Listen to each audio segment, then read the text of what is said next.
अस्सलामु अलैकुम वरहमतुल्लाहि वबरकातुहू। आज की इस वीडियो में हम बात करेंगे फैमिली व्लॉगिंग के बारे में। सबसे पहले तो मेरा पैगाम है फैमिली व्लॉगर्स के लिए, देखें भाई, आपको नहीं पता कि आपका क्या इम्पैक्ट है माशरे में। आपको नहीं पता कि कितने लोग, कितने घर आपको देखते हैं। 10 लाख, 20 लाख, 30 लाख लोग आपको देख रहे हैं और उनकी ज़िंदगी में आपकी वजह से क्या क्या इम्पैक्ट पड़ा है। कितने लोग आपकी वाइफ को देखकर मस्टरबेट करते हैं डेली और गिल्ट में जाते हैं। कितने बच्चे आपके शो ऑफ को देखकर मटेरियलिस्टिक हो रहे हैं और अपनी स्टडीज़ को छोड़ रहे हैं।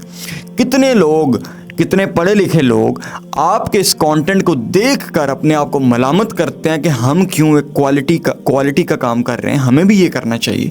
और कितने लोग आपकी इस फैमिली व्लॉगिंग को देखकर आपके नक्शे कदम पर चल रहे हैं और फैमिली व्लॉगिंग स्टार्ट कर रहे हैं।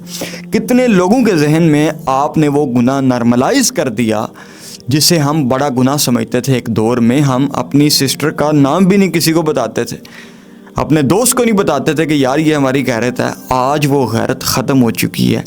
जब बच्चा देखता है कि 10-10, 20-20 लाख लोग, 30 लाख लोग इस कंटेंट को देख रहे हैं जिसमें मदर आ रही है, सिस्टर आ रही है, जिसमें वाइफ आ रही है, वो देखता है तो वो कहता है कितनी अप्रिसिएशन इन्हें मिल रही है, इतना पैसा मिल रहा है, इतना प्रोटोकॉल मिल रहा है, टीवी में इंटरव्यूज़ में इन्हें बुलाया जा रहा है, इन्हें इतनी इज्जत दी जा रही है। इट मीन्स डैट कि ये कोई अच्छा काम कर रहे हैं, ये कोई प्रोडक्टिव काम कर रहे हैं। हमारे पेरेंट्स भी हमें नहीं मना कर रहे कि बच्चे व्लॉग ना देखो। इट मीन्स डैट कि ये काम ठीक है, ये करना चाहिए, ये जायज़ है। कितने बच्चों का जहन आपने मैनिपुलेट कर दिया कि आज वो पढ़ाई छोड़ दें, वो पढ़ाई नहीं करना चाहते। एक माँ बच्चे को कह रही है पढ़ ले, वो कहते मैं तो गाड़ी लूँगा, उसने गाड़ी ली।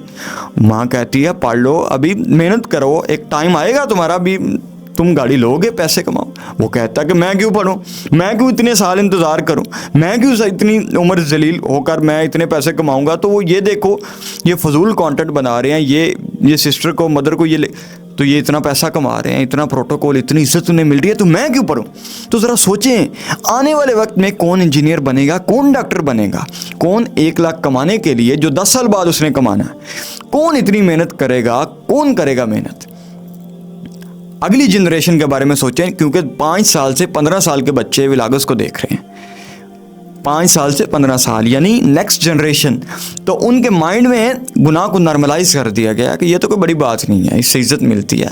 अपनी सिस्टर को, अपनी मदर को, अपनी वाइफ के साथ प्रैंक करने में आपको व्यूज़ मिलते हैं, पैसा मिलता है। और पैसा मिलता है, गाड़ी आती है तो लोग इज्जत करते हैं, पैसा नहीं है तो लोग इज्जत नहीं करते। स्पिरिचुअलिटी नाम की तो कोई चीज़ ही नहीं रही बच्चों में। आज हर बंदा पूछता है भाई आपका यूट्यूब चैनल मोनेटाइज्ड है, आपको पैसे आ रहे हैं। हर बंदा ये सवाल करता है, और कोई सवाल ही नहीं है किसी बंदे का। मैं जितने लोगों से मिलता हूँ, हर बंदे का ये सवाल है, पैसा कितना कमा रहे। यानी वो सवाल कोई और होना चाहिए था, लेकिन उसकी जगह बच्चे मटेरियलिस्टिक हो चुके हैं।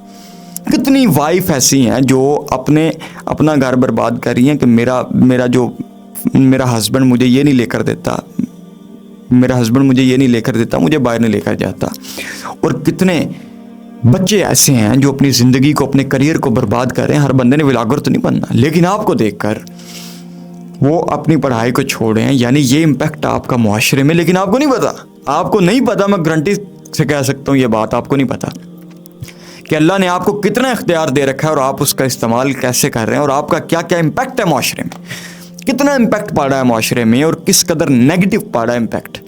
कितने घर ख़राब हो रहे हैं, कितने जो इस्लामिक वैल्यूज़ ख़राब हो रही हैं घरों में। लोग जो पुख्ता थे अपने ईमान में, लोग जो अल्लाह की बात करते थे, आज वो गाड़ी बंगला पैसा की बात कर रहे हैं, आज वो व्लॉगिंग की बात कर रहे हैं, आज वो अपना वो जेन्युइन कंटेंट कौन बनाएगा आने वाले वक्त में। जब बच्चे देखेंगे 4-4 मिलियन व्यूज़ हैं इन व्लॉग्स पे, जिन पे ये डांस कर रहे हैं, जिनमें ये अपनी सिस्टर को, अपनी मदर को, अपनी वाइफ को लेकर आ रहे हैं, 4-4 मिलियन, इतना तो कौन बनाएगा आने वाले वक्त में। कोई कंटेंट क्रिएटर कौन बचेगा, कहाँ बचेगा, कौन अच्छा कंटेंट बनाएगा जिस पे व्यूज़ ही नहीं आते, कौन जेन्युइन काम करेगा। सब शॉर्टकट की तलाश में लगे। जिस तरह एक ट्रेंड चलता है डॉक्टर्स का, इंजीनियर्स का, तो लोग सब छोड़कर उसके पीछे लगते हैं ना। तो फिर कोई आर्ट्स में कोई बंदा नहीं मिलता, आर्ट्स की सीट्स आती हैं, बंदा ही नहीं मिलता। इसी तरह आज ट्रेंड चल गया भाई व्लॉगिंग का, फैमिली व्लॉगिंग। आज को बंदा यहाँ नहीं मिलता, पढ़ने वाला बच्चा नहीं मिलता, कोई मस्जिद में बंदा नहीं मिलता, हर बंदा मटेरियलिस्टिक है। हर बंदे का सवाल ही है कि पैसा पैसा पैसा पैसा, हर चीज़ है पैसे से प्रोटोकॉल। वो जो अल्लाह के साथ कनेक्शन था, वो जो बात थी कि भाई अल्लाह मुझे मेरा अजर आखिरत में देगा, वो तो बात ही नहीं मिलती। हर बंदा कहता है मैं इस दुनिया में अपने आप को अमीर बनाऊंगा, मैं ये लूँगा, मैं ये लूँगा। सब्र नाम की वो चीज़ है, वो पेशेंस ख़त्म हो गया और हर बंदा शॉर्टकट की तलाश में है, वो सफ़र तय ही नहीं करना चाह रहा। ये इम्पैक्ट पड़ा है आपका माशरे में, लेकिन आपको नहीं पता। मैं गारंटी से ये बात कह सकता हूँ कि आपको इतना डीप में जाकर इन चीज़ों का आइडिया नहीं है। आपको तो अपनी अयाशी का पैसा आ रहा है, शोहरत आ रही है, ग्रोथ हो रही है। अल्लाह ने आपको कितना इख्तियार दिया था और आप क्या क्या कर सकते थे, इस इख्तियार से अपनी आखिरत को बेहतर बना सकते थे, लेकिन नहीं, आपने इस दुनिया को तरजीह दी है। और जो दुनिया को तरजीह देते हैं ना, अल्लाह फरमाता है कुरान में कि इन लोगों ने दुनिया को ख़रीद लिया है आखिरत के बदले, यानी एक घटिया चीज़ को ख़रीद लिया है एक अच्छी चीज़ के बदले। ये कितने बेवकूफ़ हैं, कितने बेवकूफ़ लोग हैं कि इन्हें पता ही नहीं है कि घाटे का सौदा क्या है। आज की इस वीडियो में हम बात करेंगे 4 पॉइंट्स के बारे में, क्या क्या इम्पैक्ट है फैमिली व्लॉगिंग का माशरे में। सबसे पहले तो होता है क्रिंज एंड ट्रैशी कंटेंट। देखें, जब ऐसा कंटेंट बनेगा जिसमें कोई वैल्यू ऐड नहीं हो रही लोगों की ज़िंदगियों में, जिसमें कोई इतनी एफर्ट नहीं है, लो एफर्ट कंटेंट है। एक वीडियो बनाने में हमें तो 3-3 दिन लगते हैं, हमें सोचना पड़ता है, रिसर्च करनी पड़ती है, एक ध्यान रखना पड़ता है अच्छी बुरी चीज़ का क्या इम्पैक्ट आ रहा है। तो इतनी मेहनत कौन करेगा आने वाले वक्त में। बच्चे देखेंगे यार ये 40-40 लाख व्यूज़ हैं, ये मिलियन व्यूज़ हैं, इतने पैसे कमा रहे हैं इस कंटेंट से। हम बनाते हैं इतना अच्छा और प्रोडक्टिव कंटेंट, तो हमें कोई देखता ही नहीं है, तो कौन भाई उस तरफ जाएगा। हर बंदा कहेगा यार ठीक है, गो विद द फ्लो, जिस पे व्यूज़ आते हैं वो चीज़ बनाओ, वो क्रिएट करो। तो ट्रैशी और क्रिंज कंटेंट की वजह से आने वाली मार्केट कैसी देख पा रहे हैं आप। देखें बच्चे क्या बनाएंगे जिस पे व्यूज़ आएंगे, और व्यूज़ किस पे आएंगे, फैमिली व्लॉगिंग पे आएंगे। आज वो देख रहे हैं, वो रोल मॉडल्स ही उन्हें बना रहे हैं, वो अपने आइडियल्स ही उन्हें बना रहे हैं कि यार यही काम बेहतर है, हमारे पेरेंट्स भी नहीं मना कर रहे, लिहाजा ये काम बहुत अच्छा है यार, यही करना चाहिए। तो क्रिंज एंड ट्रैशी कंटेंट बना रहे हैं जो आप, इसका इम्पैक्ट ये माशरे में पड़ा है कि हर बंदा जेन्युइन कंटेंट को छोड़कर ऐसा कंटेंट बनाएगा आने वाले वक्त में जो फजूल कंटेंट है, जिसकी कोई वैल्यू नहीं है, तो कोई मिलेगा नहीं जो जेन्युइन कंटेंट बनाए। नंबर 2, दूसरा इम्पैक्ट पड़ा है माशरे में, हर बंदा अमीर होने की कोशिश कर रहा है। पहले लोग कहते थे कि यार मेरा अल्लाह मुझे हिस्सा देगा, अल्लाह खैर करेगा, अल्लाह बेशक इस दुनिया में मैं वो मज़ा नहीं ले पा रहा, बेशक इस दुनिया में मुझे वो कामयाबी नहीं मिल पा रही, बज़ाहिर दुनियावी कामयाबी, लेकिन अल्लाह मुझे मेरा हिस्सा देगा, मुझे यकीन है कि अल्लाह मुझे मेरा हिस्सा देगा। आज सुनने को बात ही नहीं मिलती। हर बंदा भाई गाड़ी बंगला पैसा, पैसे के अलावा ज़िंदगी नहीं है, खत्म, इट्स ओवर। कोई बंदा बात करें आप किसी से कि यार पैसे के बगैर भी ज़िंदगी गुजर सकती है, वो आपसे लड़ेगा, वो आपसे झगड़ा करेगा कि कैसे कैसे पॉसिबल है, पैसा नहीं तो कुछ भी नहीं है। यानी वो कॉन्सेप्ट जो होना चाहिए था कि यार अल्लाह के साथ कनेक्शन होना चाहिए, आखिरत में अल्लाह देगा, वो बात ही नहीं। हर बंदा भाग रहा है भाई, पैसा पैसा पैसा, और फिर ये इतना शो ऑफ देकर वो प्रेशर इतना उन पे आ जाता है कि वो पैसे के बगैर उन्हें कुछ नज़र ही नहीं आता। क्योंकि जब यही लोग टीवी में आ रहे हैं, इंटरव्यूज़ में इन्हें बुलाया जा रहा है, इन्हें इतना प्रोटोकॉल दिया जा रहा है, इतना पैसा ये कमा रहे हैं, इतने व्यूज़ इन्हें मिल रहे हैं, इतनी अप्रिसिएशन मिल रही है, तो इतने आइडियल्स फिर यही बनेंगे आने वाले वक्त में। तो हर बंदा इन्हें आइडियल्स बना के तो गाड़ियों के चक्कर में, पैसे के चक्कर में पड़ गया। वो बंदा मस्जिद में नमाज में मिलता ही नहीं है, हर बंदा अमीर होना चाह रहा है। तो वो जो बात थी ना कि गरीबी में भी मैं ज़िंदगी गुजार सकता हूँ, मैं अपना हिस्सा अल्लाह के पास लूँगा, वो बात ख़त्म होगी। हर बंदा यहाँ हिस्सा लेना चाहता है इस दुनिया में, चाहे जैसे भी उसे मिले वो लेना चाहता है। नंबर 3, तीसरा इम्पैक्ट पड़ा है माशरे में, हया एंड प्राइवेसी कंप्रोमाइज्ड। यानी जो पहले होती थी, हम अपनी सिस्टर का नेम भी नहीं बताते थे किसी को, अपने दोस्त को नहीं बताते थे कि यार ये हमारी गैरत है, हम नहीं बताएंगे। आज ये चीज़ें नॉर्मल हो रही हैं। और जब घर में पेरेंट्स अपने बच्चे को मना नहीं कर रहे कि भाई व्लॉग क्यों देख रहे हो, बच्चे व्लॉग क्यों देख रहे हो, ये गलत चीज़ है, तो वो क्या समझेगा कि मेरी मामा मना नहीं कर रही, मेरे पापा मना नहीं कर रहे, तो ये चीज़ ठीक है, इसमें कोई हर्ज नहीं है। और उनका माइंडसेट ही ऐसा बनाया जा रहा है।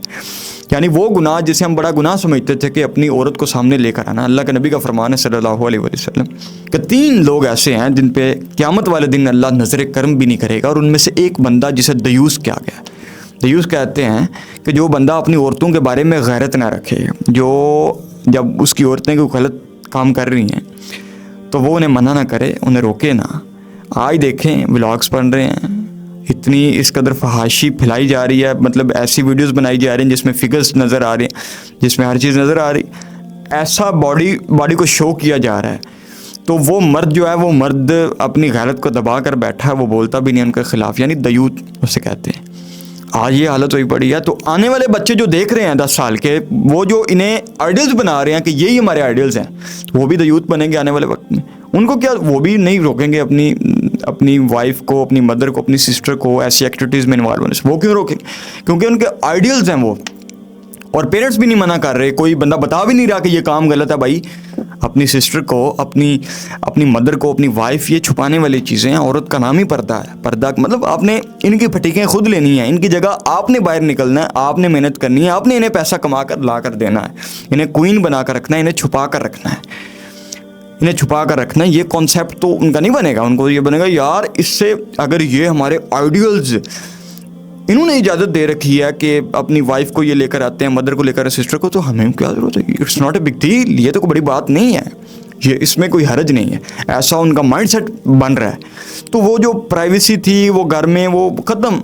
वो जो हम गैरत करते थे कि हमारी जो ये छुपाने वाली चीज़ें हम छुपाते थे, कि अपनी मदर को नहीं सामने लेकर आना, पता ना चले हमारी सिस्टर का नेम क्या, पता ना चले हमारी वाइफ के बारे में कोई देखे ना, बात ही ख़त्म। आने वाली जनरेशन जो इनको आइडियल्स बनाकर बैठी है, वो क्यों छुपाएगी अपनी मदर को, अपनी सिस्टर को, अपनी वाइफ को? Privacy compromise. नंबर 4, चौथा इम्पैक्ट पड़ा माशरे में कि प्रेशर और कंपैरिजन बहुत ज़्यादा हो गया। आज देखें, हर बंदा कंपेयर कर रहा है कि भाई वो तलाक़ें हो रही हैं। बेगम कह रही है कि आप, तुम मुझे बाहर नहीं लेकर जाते, तुम मुझे शॉपिंग नहीं कराते, तुम मुझे 2-4 दिन हफ्ते में बाहर लेकर, वो उसकी इस्तात ही नहीं है इतनी, वो कैसे लेकर जाए? वो तलाक़ें हो रही हैं कि तुमने मेरी ज़िंदगी बर्बाद कर दिया, तुमने मुझे घर में कैद करके रखा है, तो मैं, मेरी ज़िंदगी तो ख़त्म, तुमने मुझे दिया ही क्या, तुमने मेरे लिए किया ही क्या है? तो ये कंपैरिजन हो रहा है। उनको देख देख के अपनी ज़िंदगी को कंपैरिजन के, भाई वो एंजॉय कर रहे हैं, हम पीछे रह रहे हैं। फोमो हो रहा है, फियर ऑफ मिसिंग आउट। तो ये इम्पैक्ट पड़ा है। बच्चे हैं वो मटेरियलिस्टिक, वो देख रहे हैं भाई वो उसने गाड़ी ले ली, उसने ये ली, वो अपने घर में तंग कर रहे हैं कि हमें ये चाहिए, हमें ये चाहिए, हमें ये चाहिए, स्टेटस को इम्प्रूव करने के लिए। तो कंपैरिजन बहुत बढ़ गया है। लोग कंपेयर करते हैं उनके साथ, अपने आप को एहसास से कमतरी में फिर वो जाते हैं, डिग्रेड करते हैं, अंडर एस्टिमेट अपने आप को करते हैं, और अंडर एस्टिमेट करते हैं तो फिर वो फिट इन होने के लिए वही काम करने लगते हैं जो वो देख रहे हैं। क्योंकि आप देखें ना, इमेजिन करें कि 4 आपके दोस्त हैं, अगर वो अच्छी ड्रेसिंग करते हैं, वो शो ऑफ करेंगे, तो फिर आपको उनमें सेटल होने के लिए, फिट इन होने के लिए आपको भी शो ऑफ करना पड़ेगा, आपको भी अच्छी ड्रेसिंग करनी, आपको घुलना मिलना पड़ेगा, अदरवाइज़ तो वो आपको वैल्यू नहीं देंगे। तो इसी तरह जब माशरे में ये चीज़ें आम होंगी तो हर बंदा कंपैरिजन करके वो फिट इन होने की कोशिश करेगा, चाहे वो काम गलत है, ठीक है, बंदा वो करेगा। तो वो कंपैरिजन इतना ज़्यादा हो गया कि लोग डिप्रेशन में जा रहे हैं कि यार मेरी ज़िंदगी तो कोई ज़िंदगी नहीं है, मेरी जो नेमतें मुझे अल्लाह ने कुछ दिया ही नहीं है, मेरी तो अल्लाह सुनता ही नहीं है। वो देखो यार, वो गलत काम करके अल्लाह इतना उन्हें दे रहा है। इस तरह वो माइंडसेट बन रहा है। अल्लाह के नबी का फरमान है सल्लल्लाहु अलैहि वसल्लम कि अपने से निचले तबके वाले लोगों में उठे बैठो, ताकि तुम्हें अपनी ज़िंदगी बोरिंग महसूस ना हो, तुम्हें लगे कि यार अल्लाह ने मुझे भी नेमतें दे रखी हैं। जब आप देखेंगे ना किसी हॉस्पिटल में जाकर लोग बीमार बैठे, फिर आपको अंदाज़ा होगा कि मेरी सेहत भी अल्लाह ने मुझे दे रखी। तो जब आप सारा दिन अपने से ऊपर वाले लोगों को देखेंगे, सारा दिन उस महफिल में रहेंगे जहाँ आपकी कोई औकात नहीं है, कोई वैल्यू नहीं, एहसास से कमतरी में जाएंगे, खुद को डिग्रेड करेंगे, अंडर एस्टिमेट करेंगे, अल्लाह ने जो नेमतें दे रखी हैं नाशुक्री करेंगे, आपको फीलिंग ही नहीं आएगी आपके पास जो कुछ भी है, आपको फीलिंग ही नहीं आएगी, क्योंकि आप इतना शो ऑफ देख रहे हैं, इतना शो ऑफ देख रहे हैं और कंपेयर कर रहे हैं। उस कंपेयर करने की वजह से आप अल्लाह ताला की नेमतों की नाशुक्री कर रहे हैं, आपको जो चीज़ें आपके पास मुयस्सर हैं उनका मज़ा ही नहीं ले पा रहे। तो कंपैरिजन बहुत बढ़ गया। तो ये 4 इम्पैक्ट थे। सबसे पहले हमने बात की कि क्रिंज एंड ट्रैशी कंटेंट बनाया जा रहा है जिसमें कोई वैल्यू नहीं है, और जिसकी वजह से वो जो बच्चे हैं वो आने वाले वक्त में ऐसा कंटेंट बनाने की कोशिश करेंगे जो ट्रेंडिंग है, जो वायरल है, जो लोग दिखना चाहते हैं। नंबर 2, दूसरे चीज़ पे हमने बात की कि हर बंदा मटेरियलिस्टिक हो चुका है, हर बंदा पैसा कमाना चाहता है। कोई भी ये नहीं कहता कि मुझे मेरा अल्लाह हिस्सा देगा आखिरत में भी। हर बंदा इसी दुनिया में लेना चाहता है और जैसे जैसे वो कमाना चाहता है, वो अल्लाह पे उसको उम्मीद ही नहीं है। वो कहता है कि मैं खुद जो है ना, मैं इस ज़िंदगी में मज़ा लेकर ही जाऊँगा। कोई नहीं कहता कि आखिरत होनी चाहिए, अल्लाह, बात ही ख़त्म। तीसरे नंबर पे हया एंड प्राइवेसी कंप्रोमाइज़। जब बच्चा देख रहा है, माँ बाप भी नहीं मना कर रहे और इतने इतने व्यूज़ भी उन्हें आ रहे हैं, प्रोटोकॉल्स मिल रहे हैं, अपनी वाइफ को वो दिखा रहे हैं, मदर को और सिस्टर को उनके साथ प्रैंक्स कर रहे हैं, बच्चे देख रहे हैं, वो कहते हैं यार नॉर्मल है चीज़, it's not a big deal, हमें भी करना चाहिए। तो नंबर 4, चौथा काम, कंपैरिजन बहुत ज़्यादा है। इससे हुआ है कि लोग कंपेयर करते हैं खुद को और अपने आप को डिग्रेड करते हैं, अंडर एस्टिमेट करते हैं, अल्लाह ने जो नेमतें दे रखी हैं उनकी नाशुक्री करते हैं। तो ये इम्पैक्ट थे। आज की इस वीडियो में हमने डिस्कस किया कि फैमिली व्लॉगिंग कि क्या इम्पैक्ट है माशरे में। आपको गारंटी देता हूँ फैमिली व्लॉगर्स को डीप में जाकर इन चीज़ों का नहीं पता। फैमिली व्लॉगर्स को नहीं पता कि उनका क्या क्या इम्पैक्ट माशरे में कितना बड़ा है। वो सिर्फ अपनी समझ लें कि अल्लाह ने उनकी आंखों पर पट्टी लगा दी है, उनके दिलों पर मोहर लगा दी है। उन्हें पता ही नहीं, वो याशी में है बस। उन्हें नहीं पता कि क्या क्या इम्पैक्ट कैसे बढ़ा है, कितना इख्तियार अल्लाह ने उसे उनको दिया है और वो कितना अच्छा काम भी कर सकते हैं इससे। तो अल्लाह उन्हें हिदायत दे आप सबको, और मुझे दुआ करनी चाहिए उनके लिए कि अल्लाह उन्हें हिदायत दे। अगर ऐसे लोग हिदायत पे आ जाते हैं तो माशरे में एक बड़ा इम्पैक्ट आ सकता है और माशरे में बड़ा चेंज आ सकता है। तो आज के लिए इतना ही। जज़ाकुमुल्लाह खैरा। अस्सलामु अलैकुम वरहमतुल्लाहि वबरकातुहू।